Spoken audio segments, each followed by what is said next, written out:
పశు విజ్ఞాన బడి ఛానల్కి స్వాగతం. నేను మీ డాక్టర్ అని. టీఎంఆర్ టోటల్ మిక్స్డ్ రేషన్, సంపూర్ణ సమీకృత దానా. అసలు ఈ టీఎంఆర్ అంటే ఏంటి? ఈ టీఎంఆర్లో ఏ మేత పదార్థాలు వాడుతాము? ఈ టీఎంఆర్ వాడడం వల్ల పశువులకి ఏంటి లాభం? ఈ టీఎంఆర్ని ఎలా తయారు చేస్తారు? ఈ టీఎంఆర్ని రోజుకు పశువుకు ఎంత చొప్పున మేపవచ్చు అనేటటువంటి విషయాలను ఈరోజు మనం చర్చించుకునే ముందు, మీరు కానీ మొదటిసారి ఛానల్ని చూస్తున్న వాళ్ళైతే దయచేసి ఛానల్ని సబ్స్క్రైబ్ చేయండి. పక్కనున్న గంట సింబల్ని ప్రెస్ చేసి ఆల్ అని కానీ ప్రెస్ చేసినట్లయితే నేను వీడియోస్ అప్లోడ్ చేసిన వెంటనే మీకు నోటిఫికేషన్ వస్తుంది. కాబట్టి దయచేసి మన ఛానల్ని సబ్స్క్రైబ్ చేయండి. సాంప్రదాయబద్ధంగా మనం మన పాడి పశువులకు మేపే విధానం ఏమిటంటే, ఒక పూట పచ్చి మేతను అందిస్తాం, మరో పూట ఎండు మేతను అందిస్తాం, అలాగే మరొక పూట దానాని అందిస్తాం. అలాగే అప్పుడప్పుడు మినరల్ మిక్చర్ని, అలాగే విటమిన్ మిక్చర్ను, అలాగే ఫీడ్ ఎడిటివ్స్ని ఇస్తుంటాం. మేపే పదార్థాలు కరెక్టే కానీ మేపే విధానం తప్పు. ఇది ఎలా అంటే, మనకు ఒక పూట అన్నం పెట్టి మరొక పూట ఓన్లీ కూర పెట్టి, అలాగే మరొక పూట ఒట్టి పప్పు పెట్టినట్లయితే ఎలాగైతే ఇది సంపూర్ణమైనటువంటి ఆహార విధానం కాదో, అలాగే పశువులకు కూడా ఒక్కొక్క పూట ఒక రకమైనటువంటి మేత పదార్థం పెట్టడం అనేది కరెక్ట్ కాదు. పాడి పశువులకు ప్రతి సీజన్లో ప్రతిరోజు ప్రతి పూట ఈ 4-5 ఐటమ్స్ మనం ఏవైతే చెప్పుకుంటున్నామో, పచ్చిమేత, ఎండుమేత, అలాగే దానా మరియు మినరల్ మిక్చర్ వంటి ఆహార పదార్థాలన్నీ కూడా ప్రతి పూటలో కూడా అవసరం ఉంటుంది.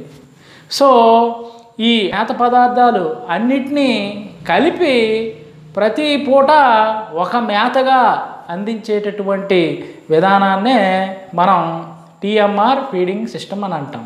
అయితే టీఎంఆర్ వాడడం వల్ల లాభాలు ఏంటనేది ఒకసారి చూద్దాం. మనకు సాంప్రదాయేతర ఆహార పదార్థాలు, మేత పదార్థాలు మరియు ఈ వ్యవసాయ వ్యర్థ పదార్థాలను ఉపయోగించుకునే అవకాశం టీఎంఆర్ విధానంలో మనకి వస్తుంది.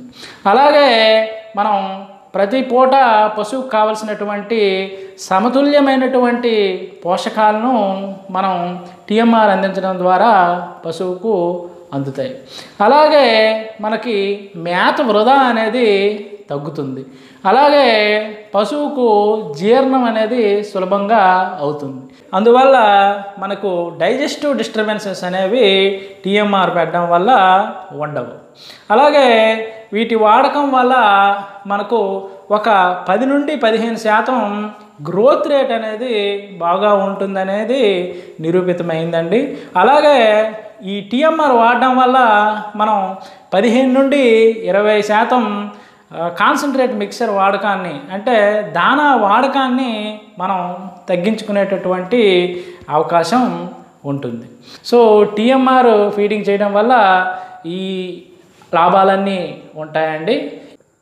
అయితే ఈ టీఎంఆర్ మేపడం ఎందుకు చేయాలి అనేటటువంటి విషయానికి వచ్చినట్లయితే, మొదటి కారణం వచ్చేసి మనం ఇందాక చెప్పుకున్నట్టు, మనం పశువుకు ప్రతి పూట సమతుల్యమైనటువంటి ఆహారం ఇవ్వాల్సి ఉంటుంది. కాబట్టి ఈ మేత పదార్థాలన్నింటినీ కలుపుకొని టీఎంఆర్గా చేసి మనం పశువుకు అందించాలి.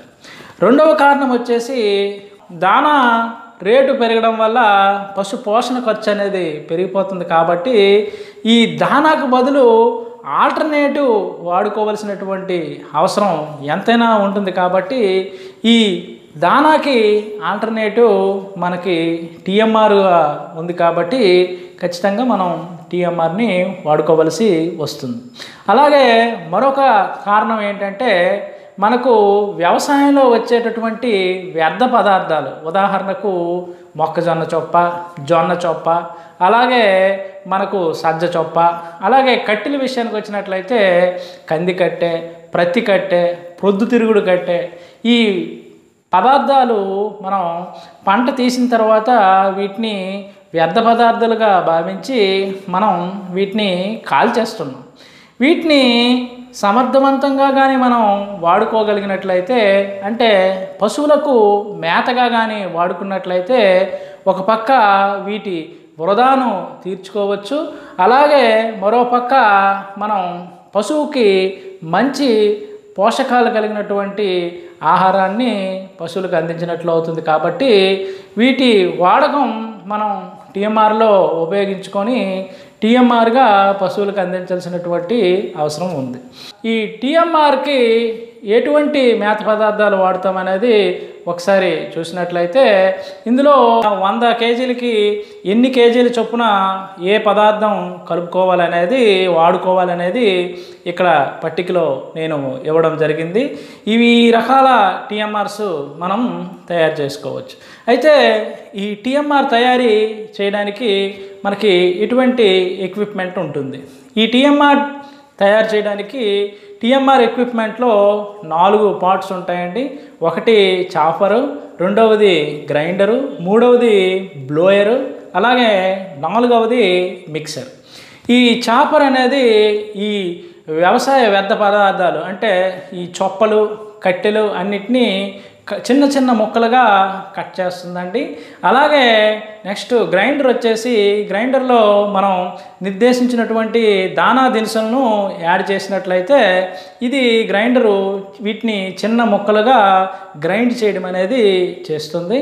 తర్వాత ఈ బ్లోయర్ అనేది ఈ మేత తయారీ ప్రక్రియలో వచ్చేటటువంటి ధూళిను మనకు బయటకు పంపిస్తుంది. తర్వాత మిక్సర్లో పీచు పదార్థాలు, అంటే మనం వాడినటువంటి చొప్పలు, కట్టెలు ఉండేటటువంటి వీటి నుండి వచ్చేటటువంటి ఈ చిన్న చిన్న ముక్కలను ప్లస్ గ్రైండింగ్ అయ్యి వచ్చినటువంటి దానా దినుసులను కలిపి మొత్తం మిక్స్ చేస్తూ ఉంటుందండి. సో మనకు మొత్తం 2 రకాల పదార్థాలు కూడా మిక్స్ అయ్యి చివరకు బయటకు మనకు టీఎంఆర్ అనేది వస్తుంది. ఈ టీఎంఆర్ తయారీలో మనకి 2 రకాలు ఉంటాయండి. ఒకటి డ్రై టీఎంఆర్. డ్రై టీఎంఆర్లో ఏంటంటే ఓన్లీ దానాను, ఎండు మేతను మనం మిక్స్ చేయడం అనేది జరుగుతుంది. అలాగే మరొక రకమైన టీఎంఆర్లో మనం పచ్చి మేతను కూడా యాడ్ చేస్తామండి. పచ్చి మేత అంటే పచ్చిగడ్డి కాకుండా దాని బదులు మనం సైలేజ్ని వాడుకుంటాం. సాధారణంగా మొక్కజొన్న సైలేజ్, అంటే కార్న్ సైలేజ్ అంటాం. ఈ కార్న్ సైలేజ్ని కూడా మనం టీఎంఆర్ తయారీలో వాడుకుంటాం. వీటితో పాటు మనకు ఈ మిక్సర్లో మనం ఫీడ్ ఎడిటివ్స్, మినరల్ మిక్చర్ని కూడా యాడ్ చేయడం అనేది జరుగుతుంది. సో టోటల్గా మనకు టీఎంఆర్ అనేది అన్ని రకాల మేత పదార్థాలు కలిపి మనం ఏదైతే ఫార్ములా నిర్దేశించుకున్నామో ఆ ఫార్ములా ప్రకారం బయటికి టీఎంఆర్ అనేది వస్తుంది. అయితే చివరిగా టీఎంఆర్ను ఎంత మోతాదులో మేపవలసి ఉంటుందనేది చాలామంది డౌట్స్ అడుగుతూ ఉంటారండి. సాధారణంగా మనం ఈ టీఎంఆర్ని వచ్చేసి 8 నుండి 10 కేజీల వరకు పాడి పశువులకు మనం అందించినట్లయితే దానికి కావాల్సినటువంటి పోషకాలన్నీ కూడా పశువుకు అందుతాయండి. ఇదే అండి టీఎంఆర్ సంగతి. ఈ వీడియో కానీ మీకు నచ్చినట్లయితే దయచేసి లైక్ చేయండి. అలాగే మన ఛానల్ని ఇంతవరకు సబ్స్క్రైబ్ చేసి ఉండకపోతే దయచేసి ఛానల్ని సబ్స్క్రైబ్ చేయండి. పక్కనున్న గంట సింబల్ని ప్రెస్ చేసి ఆల్ అని కానీ మీరు ప్రెస్ చేసినట్లయితే నేను వీడియోస్ అప్లోడ్ చేసిన వెంటనే మీకు నోటిఫికేషన్స్ వస్తాయి. కాబట్టి దయచేసి ఛానల్ని సబ్స్క్రైబ్ చేయండి. Thank you.